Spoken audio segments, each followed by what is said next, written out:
wily veteran, hopefully. So it's unpredictable when you start off the year. However, I sort of spread it out where I play pretty consistently, so I don't go off too much and miss a lot of time. I don't have as I'm another guy that could probably use a bit of an off season, but since I can pick and choose a little better the events that I want to play at this stage in my life, I can say, okay, I'm going to come to Hong Kong the first week of January, and I can and get myself mentally prepared for that. However, I have 6 kids.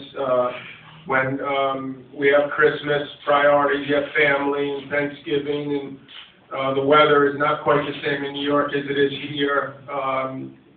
LA, where I spent the last week, was a lot of rain and much more unpredictable weather than I would have thought. So while I was able to continue to work out, I wasn't able to play as much as I would have liked. So it's a bit of a crapshoot, but I'm sure it's that way for all of us.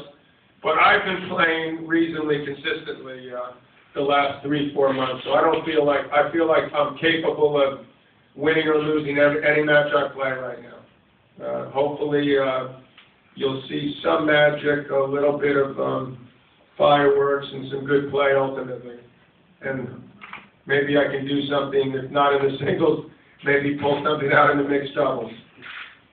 John, just picking up on that, when you used to play at your peak with Borg and all the other guys, tennis was such an exciting, interesting, there was so much variety, and you guys had finesses.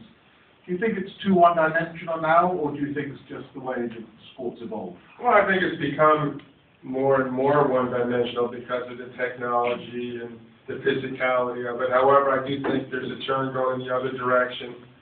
And I do think that people realize that it would be advantageous to be comfortable at net and to have variety to their game. That's why Nadal has become the best. I think he's become a much better volleyer and a much better returner server, and positioning very important. He's a great example of someone who's worked hard at it to improve his game and serve.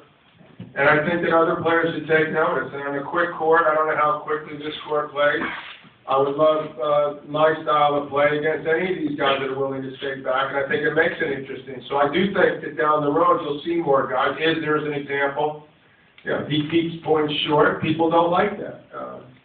So we'll have to wait and see. Clearly, there was this from mid-'80s on into the last. Even now, you would see huge games, big forehands, big serves, and not as much comfort as net. And I don't think the coaches around the world, including the States, are teaching players all around a game, specifically in net. And that's even more important to teach kids at a young age because the ball is being hit harder than ever. So I would hope that we'd see more contrast because that makes it more interesting.